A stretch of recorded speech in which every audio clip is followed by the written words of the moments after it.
Gold, trusted gold buyers. మీరు తాకట్టు పెట్టిన బంగారాన్ని విడిపించి ఈ రోజు ఉన్న మార్కెట్ ధరకు కొనబడను.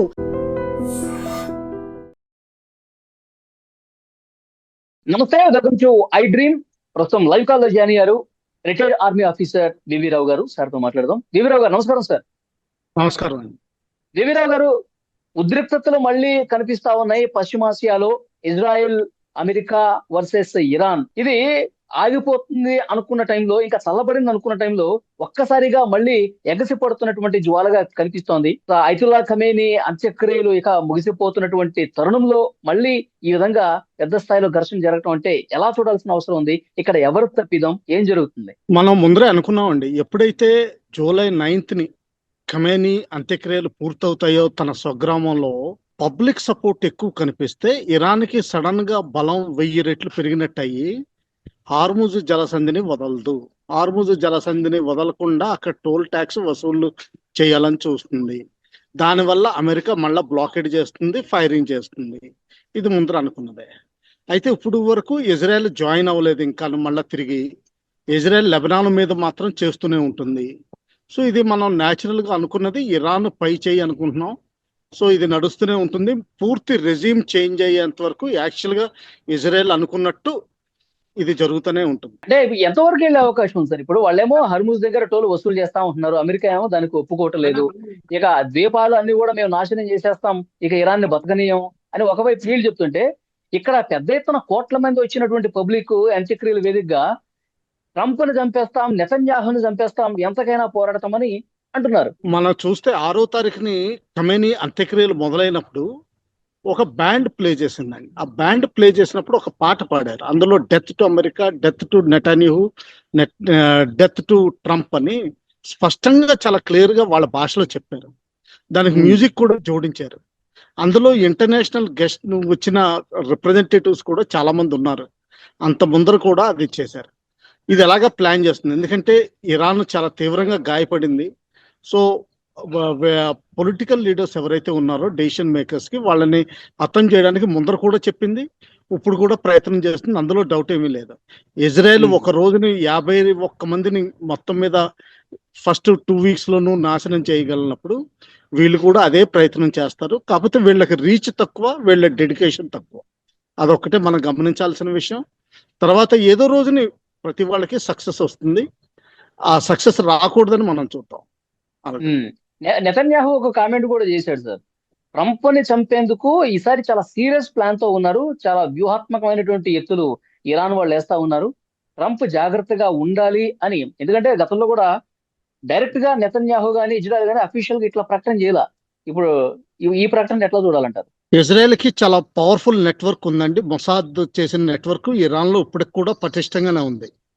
ఆ పటిష్టమైన నెట్వర్క్ ద్వారా వాళ్ళకి కరెక్ట్ ఇన్పుట్స్ వచ్చుంటాయి. అవి ఆల్రెడీ షేర్ చేసి కూడా ఉంటారు అమెరికాకి. పబ్లిక్ అయితే ఆ డీటెయిల్స్ చెప్పరు, కానీ ఆల్రెడీ షేర్ చేసి ఉంటారు. అది నిజంగానే మనం అనుకోవాలి, అందులో డౌట్ ఏమీ లేదు. చాలా నిజంగానే సీరియస్ థ్రెట్ ఉంటుంది. ఎస్పెషల్లీ అమెరికా ఒక ఫ్రీ కంట్రీ కాబట్టి జర్నలిస్టులకి ఎవరికైనా సరే, తర్వాత వెపన్స్ కూడా ఫ్రీగా తీసుకెళ్ళగలరు ఒక ప్లేస్ నుంచి ఇంకో ప్లేస్ కి.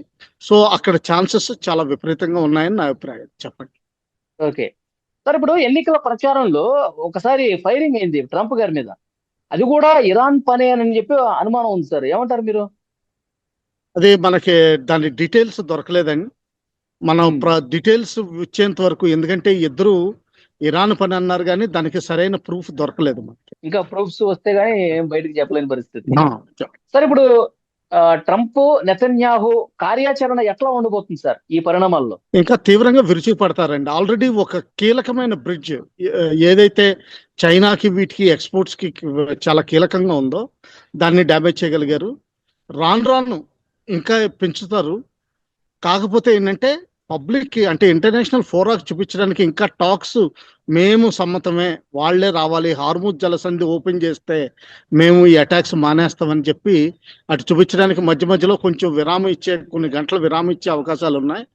అయితే మాత్రం నా దృష్టిలో ఏంటంటే ఇది కంటిన్యూ అయ్యే అవకాశాలు ఉన్నాయి. ఇరాన్లో రెజ్యూమ్ చేంజ్ అయ్యేంత వరకు, లేకపోతే మేజర్ ఇన్సిడెంట్ అయ్యేంత వరకు జరిగే అవకాశాలు నాకు బలంగా కనిపిస్తాయి. సార్, అంత్యక్రియల్లో ముస్తఫా ఖమేనీ జాయిన్ అయ్యాడు అని చెప్పి కొన్ని వార్తా సంస్థలు ప్రకటనలు కూడా ఇస్తా ఉన్నాయి. నిజమేనా సార్? ఆయన వచ్చాడు, అటెండ్ అయ్యాడా? లేదండి, కేవలం ముగ్గురు బ్రదర్స్, నలుగురు బ్రదర్స్ లోను ముగ్గురు బ్రదర్స్ అదే కాఫీని మోయడం దగ్గర నుంచి పార్టిసిపేట్ చేశారు. ముస్తఫా ఉమ్, గారు మాత్రం బయటికి రాలేదు, ఎందుకంటే ఆయన హెల్త్ కండిషన్ కూడా అంత బాగుండకపోవచ్చు. రెండవది ఉమ్, ఏంటంటే ఆయన ఒక్కసారి బయటకు వస్తే చాలు, మొసాద్ ఇంకా లాక్ చేసి ఆయన అంతమంది ఇచ్చేస్తుంది, అందులో డౌట్ ఏమీ లేదు. అందుకని ఉమ్. బయటకు వచ్చే అవకాశం కూడా లేదు, అది ముందరే అనుకున్నాం మనం. అదే నేను ఇంకా పొద్దున నేను ఇక్కడ ఇంకా ఒకటి చదివాను అనుకున్నాను సార్. నేను ఉమ్, ఇంకా ఒకటి అనుకున్నాను బహుశా ఆన్లైన్ వస్తారేమో, ఒకవేళ ఎక్కడైనా సరే సేఫ్ లొకేషన్ లో వీడియో తీసి ప్రీ రికార్డెడ్ వీడియో ప్లే చేస్తారు, లైవ్ కాకుండా అనుకున్నాను. ఏంటంటే లైవ్ ప్లే చేసినా కానీ దాన్ని ట్రాక్ చేయగలిగే క్షమత ఇజ్రాయెల్కి, అమెరికాకి ఉంది. సో ఆ విధంగా ఉమ్. నేను అనుకున్నది ఏంటంటే కేవలం రిమోట్ గా ఆయన చూసుండొచ్చు కెమెరాలో, కానీ ఆయన్ని మాత్రం తప్పనిసరిగా చూపించలేదు, అందులో డౌట్ ఏమీ లేదండి. సార్, ఇప్పుడు భారతదేశం మీద ఎలాంటి ఎఫెక్ట్ ఉంటుంది సార్? ఇప్పుడు మళ్ళీ కొత్తగా యుద్ధం అనేది తీవ్ర రూపం దాలుస్తున్న నేపథ్యంలో మన పరిస్థితి ఏంటి? ఈ లాస్ట్ 4 నెలల్లో మనం చాలా ప్రత్యామ్నాయ ఏర్పాట్లు చేసుకున్నాం. సో కొంతవరకు ఉమ్, తగ్గుతుంది, కానీ ఇంపాక్ట్ ఉంటుంది ఎట్టి పరిస్థితుల్లోనూ. ఎందుకంటే మనకి nitrogen based fertilisers middle east నుంచే, ఆ హార్మోజ్ జలసంధి నుంచే రావాలి. అలాగే ఉమ్, చాలా వరకు గ్యాస్ ఖతార్ నుంచి, అక్కడి నుంచే రావాలి. ఇంకా క్రూడ్ ఆయిల్ అంటారా, రష్యా నుంచి, వెనుజులా నుంచి మనం తీసుకోవచ్చు. అమెరికా ఆఫర్ కూడా చేస్తుంది వెనుజులా నుంచి. సో రష్యా నుంచి ఎలాగో వస్తుంది అంతకుముందు. ఇంకా మిగతా చిన్న చిన్న దేశాలు ఏవైతే ఉంటాయో వాటి దగ్గర నుంచి కూడా మనం తీసుకునే అవకాశాలు ఉన్నాయి. మన ఉమ్. గ్యాస్ ప్రొడక్షన్ అయితే ఇంటర్నల్ గా పెంచాము, కానీ నైట్రోజన్ ప్రొడక్షన్ మాత్రం ఇంకా పెంచలేకపోయాం నా అభిప్రాయం ప్రకారం. సో ఇంపాక్ట్ ఉంటుంది, తప్పనిసరిగా ఉంటుంది, గ్లోబల్ గా కూడా ఉంటుంది. ఈ వార్ కంటిన్యూ అవుతుంది కాబట్టి ఇప్పుడు మనం రష్యా యుక్రెయిన్ చూస్తా ఉన్నాం. సో సేమ్ సిచ్యువేషన్ సంవత్సరాలు రష్యా యుక్రెయిన్ యుద్ధం యాక్చువల్ గా NATO oblique America and Russia చేస్తున్న యుద్ధం. కేవలం యుక్రెయిన్ కేవలం ఫ్రంట్ మాత్రమే. యుక్రెయిన్ దగ్గర ఆ క్షమత లేదు, ఆ రష్యా దగ్గర నిలబడగలిగే క్షమత లేదు. కానీ ఏంటంటే అమెరికా అక్కడ యుద్ధం చేస్తుంది. నిన్న మొన్న ప్యాట్రియాట్ మిసైల్స్ కూడా మ్యానుఫ్యాక్చర్ చేయడానికి అమెరికా యుక్రెయిన్కి లైసెన్స్ ఇచ్చేశారు ఆయన. అంత తీవ్రంగా పార్టిసిపేట్ చేస్తున్నారు. అలాగే అమెరికన్ నాటో జనరల్స్ కూడా యుక్రెయిన్ లో యాక్చువల్ గా ఫిజికల్ ప్రెజెన్స్ ఉంటా, అక్కడ ఇంటెలిజెన్స్ అసెస్మెంట్స్ ఇవన్నీ చేసి ఆపరేషన్స్ యాక్చువల్ గా డైరెక్ట్ కూడా చేస్తున్నారు. ఒక రోజు అయితే one of the nuclear reactor దగ్గర దాదాపు లాకిన్ అయిపోయారు 200 మంది ఈ వెస్టర్నర్ ఆఫీసర్స్. వాళ్ళందరినీ బయటికి తీసుకురావాల్సింది, చాలా నెగోషియేషన్స్ జరిపి బ్యాక్ డోర్ ద్వారా తీసుకొచ్చారు, లేకపోతే వాళ్ళు చనిపోయే అవకాశాలు చాలా బలంగా ఉండేవి ఆ రోజుని. సో ఇదేంటంటే అది యుద్ధం, ఆ యుద్ధం వేరు, అది కోల్డ్ వార్ యుద్ధం సాగుతుంది. ఎక్కడైతే మాత్రం అమెరికాది పై చేయి ఉంది, అందులో డౌట్ ఏమీ లేదు. ఇరాన్కి రెండు ఉన్నాయి, డ్రోన్స్ అండ్ మిసైల్స్. హిజ్బుల్లా ఉంది. హౌతీస్ కార్డ్ ఇంకా ఓపెన్ చేయలేదు. హౌతీస్ కార్డ్ ఓపెన్ చేస్తే సూయజ్ కెనాల్ క్లోజ్ చేయగలిగే క్షమత వాళ్ళకు ఉంది. సో ఆ విధంగా ప్రయత్నిస్తున్నారని నేను అనుకుంటున్నాను. ఎందుకని సార్ హౌతీలు ఇంకా ఎంటర్ కాలేకపోవడానికి ఏంటి? ఏమన్నా వ్యూహం ఉందా? వాళ్ళకి సమయం ఉందనా, లేకపోతే ఏం జరుగుతుంది అక్కడ? ఏ దేశం అయినా సరే లాస్ట్ మినిట్ వరకు కొంతవరకు రిజర్వ్స్ అని పెట్టుకుంటుందండి. ఇరాన్ మొత్తం ఓపెన్ చేయకుండా హిజ్బుల్లాని కమిట్ చేసింది కానీ, హమాస్ ని కొంతవరకు కమిట్ చేసింది కానీ, హౌతీస్ ని కమిట్ చేయలేదు. హౌతీస్ కమిట్ చేస్తే సో హిందూ మహాసముద్రంలో ఉన్న షిప్పింగ్ అంతా ఇదైపోతుంది, సూయజ్ కెనాల్ వాడకుండా అయిపోతుంది. సో అటేపు అదీస్ అబాబా దగ్గర చైనీస్ పోర్ట్ ఉంది, చైనీస్ నేవీ ఉంది. సో ఈ అదను చూసుకుని వాళ్ళు ఎప్పుడో కరెక్ట్ గా వాడతారు, అది నా అభిప్రాయం. అది జరిగితే మాత్రం ఇంకా ప్రపంచం ఇంకా నష్టపోతుంది కదా సార్? ఇంకా నష్టపోతుంది, ఎందుకంటే ఇప్పుడు కేవలం హర్మూజ్ జలసంధే మనం వాడలేకపోతున్నాం. అప్పుడు సూయజ్ కెనాల్ కూడా వాడలేకుండా మనం సౌత్ ఆఫ్రికా చుట్టూరు తిరిగి వెళ్లాల్సి ఉంటుంది. యూరోపియన్ కంట్రీస్కి వెళ్ళాలన్నా, అమెరికా, నార్త్ అమెరికాస్కి వెళ్ళాలన్నా. మనకి సౌత్ అమెరికా తోటి పెద్దగా ట్రేడ్ లేదు కాబట్టి అది ఇంపాక్ట్ ఉండదు. North Americas, Europe, Mediterranean sea based countries తోటి ఏదైతే ఉన్నాయో వీటన్నిటికీ మనం చుట్టూరు తిరిగి వెళ్లాల్సి ఉంటుంది. దీనివల్ల తీవ్రమైన ఆర్థిక నష్టం ఉంటుంది. అలాగే ప్రపంచంలో మొత్తం ఇన్ఫ్లేషన్ పెరిగిపోతుంది. సార్, ఇరాన్ ఒక వీడియో రిలీజ్ చేసింది సార్ లేటెస్ట్ గా. ఫిబ్రవరి 28వ తారీఖు అమెరికా, ఇజ్రాయెల్ కలిసి దాడి చేశారు కదా ఐతుల్లా అలీ ఖమేనీ ఆ నివాసంలో. వారి కొడుకు, కోడలు, మనవరాలు వీళ్ళందరూ చనిపోయినటువంటి ఆ భవంతికి సంబంధించిన దృశ్యాలు చూస్తే మొత్తం అసలు ఇటుక కూడా మిగిలినట్టుగా కూలిపోయి ఉంది. ఆ భవనం చూస్తుంటే కొలాప్స్ అయిపోయింది అవును, పూర్తిగా. అవునండి, మరి అవునండి. అంత తీవ్ర దాడి జరిగినటువంటి ఆ బిల్డింగ్ లో ఉన్నటువంటి మొస్తఫా ఖమేని ఎలా బయటపడగలిగాడు? ఇదేమన్నా ఆయన ఆల్రెడీ ఏమన్నా చనిపోయి ఉన్నాడా? ఏమన్నా డ్రామా జరుగుతుందా? ఇలా అనుమానం ఉంది సార్ చాలా మంది. ఏమంటారు మీరు? మీ అంచనా ఏంటి? ఉంది, అనుమానం ఉంది. బహుశా సీరియస్లీ ఇంజర్డ్ అనుకుంటున్నాను నేను.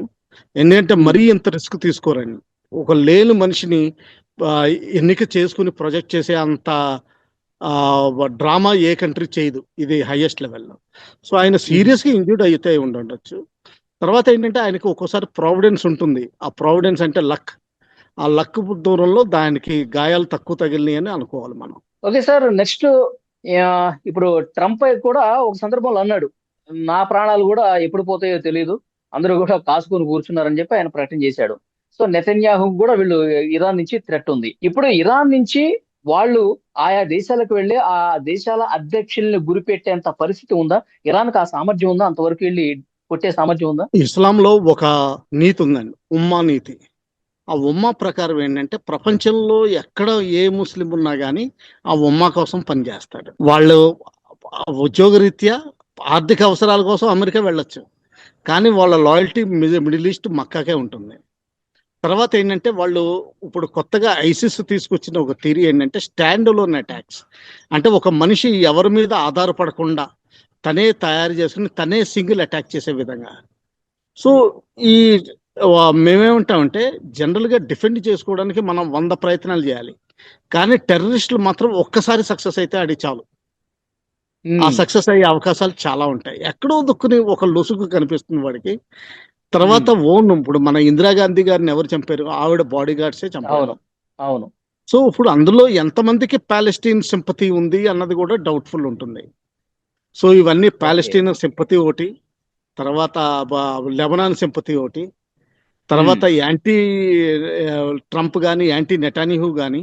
ఎందుకంటే నెటాన్యాహు గారిది కూడా పాపులారిటీ పడిపోతుంది. ఆయన మీద కరప్షన్ ఛార్జెస్ ఉన్నాయి. ఈ సంవత్సరం ఆఖరిలో ఎన్నికలు జరగాల్సిందే. ఆ ఎన్నికలు ఇప్పుడు ప్రస్తుతం జరిగితే మాత్రం ఆయన ఓడిపోవడం ఖాయం. ఇరాన్ తోటి ఒప్పందానికి ఇజ్రాయెల్ సిటిజన్స్ అంటే సివిలియన్ పాపులేషన్ అంతా ఏకీభవించట్లేదు. వాళ్ళందరికీ ఇరాన్ని మట్టుబెట్టాలనే ఉంది, అందులో డౌట్ ఏమీ లేదు. అలాగే ఉమ్. యుఎస్ఏలో కూడా అమెరికా ప్రెసిడెన్షియల్ క్యాండిడేట్ కి ఎప్పుడు అగెనిస్ట్ గా చాలా మంది ఉంటారు. అందులో కొంతమంది స్టాండ్ అలోన్ అటాక్స్ చేసే వాళ్ళు ఉంటారు. అది ఉమ్. ఈవెన్ వెస్టర్నర్ కావచ్చు. కొంతమంది పిచ్చి వాళ్ళు ఉన్నారు పాలెస్టీన్ గురించి యుద్ధం చేసేవాళ్ళు. సో అటువంటి మనుషులు కూడా ఉన్నారు. అది గవర్నమెంట్ డిపార్ట్మెంట్స్ 100 సార్లు కష్టపడాల్సి ఉంటుంది. టెర్రరిస్టులు ఒక్కసారి సక్సెస్ అయితే చాలు. ఇప్పుడు వీళ్ళని చంపడానికి ఒక షియానే రావాల్సిన అవసరం లేదంటారు. లేదు, ఎవరైనా రావచ్చు. ఓకే. ఈవెన్ లాస్ట్ లో ఈవెన్ క్రిస్టియన్ కూడా సఫిషియెంట్లీ మోటివేటెడ్ అయి ఉండొచ్చు, పాలెస్టీన్ కాదు. ఎందుకంటే మన దేశంలో కూడా ఉన్నారు చాలా మంది ప్రధాన నాయకులే ఉన్నారు, పాలెస్టీన్ బ్యాగులు వేసి తిరిగిన వాళ్ళు పార్లమెంట్ లో తిరిగారు. పేర్లు తీసుకోక్కర్లేదు కానీ ప్రపంచానికి అందరికీ తెలుసు. బంగ్లాదేశ్ లో మన హిందువులు చనిపోతుంటే ఒక్క కన్నీటి బొట్టు కాదు, సింపతి కూడా చూపించిన వాళ్ళు పాలెస్టీన్ హమాస్ గురించి పార్టీ ప్రెసిడెంట్లు వీళ్ళు కూడా సానుభూతి చూపించారు. చూద్దాం సార్, నెక్స్ట్ పరిణామాలు ఎట్లా ఉంటాయన్నది. పశ్చిమాసియాలు అయితే ఇంకా ఘర్షణ పరిస్థితి తీవ్ర రూపం దాల్చే విషమిస్తుంది పరిస్థితి. అనుకుంటున్నాను. ఎందుకంటే ఉమ్, ఇరాన్ కి టోటల్ కాన్ఫిడెన్స్ వచ్చింది. రాజనీతి అవును. వాడాలండి. కాన్ఫిడెన్స్ ఉన్నప్పుడు కూడా కొంతవరకు రాజనీతి వాడాలి. ఆ ఉమ్, రాజనీతి వాడడం ఒక్కోసారి ఈ ఓవర్ కాన్ఫిడెన్స్ వచ్చినప్పుడు ఉమ్, అది ఆ బ్యాలెన్స్ తప్పుతుందండి. ఉమ్. ప్రస్తుతానికి ఆ ఇరాన్ ఆ బ్యాలెన్స్ తప్పుతుందని నాకు అంటే ఆవేశంలో ఉందంటారా? ఇరాన్ ఆవేశంలో ఉందంటారా? ఎస్. తర్వాత పబ్లిక్ సపోర్ట్ కనిపించింది కదండి. అదే అదే. ఖొమైనీ అంత్యక్రియల్లో 4 రోజులు ఎందుకు కావాలని ఇలా జరిపారంటే మాక్సిమం పబ్లిక్ సపోర్ట్ తీసుకురావడానికి. అందుకనే సిటీస్ తిప్పి స్వగ్రామానికి తీసుకెళ్లారు. ఆ పబ్లిక్ సపోర్ట్ వచ్చింది అనుకుంటున్నారు వాళ్ళు. ఎంతమంది నెగిటివ్ గా ఉన్నారో అది దాని మీడియా అక్కడ కంట్రోల్లో ఉంది కాబట్టి బయటికి రాలేదు. బహుశా ఉమ్, చాలా మంది ఆపోజిట్ కూడా ఉండి ఉండొచ్చు. కొంతమంది పబ్లిక్ కి సింపతి చూపించి ఉండొచ్చు, కానీ మైండ్ లో ఆపోజిట్ గా కూడా ఉండి ఉండొచ్చు. అది కూడా ఉంటుంది. ఉమ్. ఓకే, ప్రజల మద్దతు పెద్ద స్థాయిలో ఉంది కాబట్టి దేశం కోసం వీళ్ళందరూ ప్రాణాలు అర్పించడానికి కూడా సిద్ధమే, మన కోసం ఉన్నారు అన్న ఫీల్ అయితే ఉన్నట్టుంది అక్కడ వాళ్ళకి. కనీసం ఐఆర్జీసీ స్ట్రాంగ్ గా ఉన్నంత వరకు వాళ్ళకి కాన్ఫిడెన్స్ విపరీతంగా ఉంటుందండి. ఎందుకంటే వాళ్ళు తెగించి ఆత్మాహుతి దళాలలాగా పోరాడతారు, అందులో డౌట్ ఏమీ లేదు. ఐఆర్జీసీ నేను అనుకోవడం, నా అభిప్రాయంలో ఫస్ట్ ఐఆర్జీసీ లీడర్షిప్ ని మళ్ళీ టార్గెట్ చేస్తారండి. ఎందుకంటే వాళ్ళ Hmm. మూవ్మెంట్ పట్టుకోవడం ఈజీ కంపేర్ టు మొస్తఫా ఖమేని అటువంటి వాళ్ళదే మూవ్మెంట్ అవును, పట్టుకోవడం అవును. కష్టం, కానీ వీళ్ళది మూవ్మెంట్ ఈజీ అవుతుంది. అవును, ఐఆర్జీసీ యాక్టివ్ గా ఉన్నంత కాలం వీళ్ళకి తీగల మీద కత్తున్నట్టే ఈ ఎగ్జాక్ట్లీ అధ్యక్షులకి. ఎగ్జాక్ట్లీ. చూద్దాం సార్ నెక్స్ట్ ఏం జరగబోతున్నది మళ్ళీ ఒకసారి మాట్లాడదాం. Thank you very much okay, గారు. ఓకే. నమస్తే.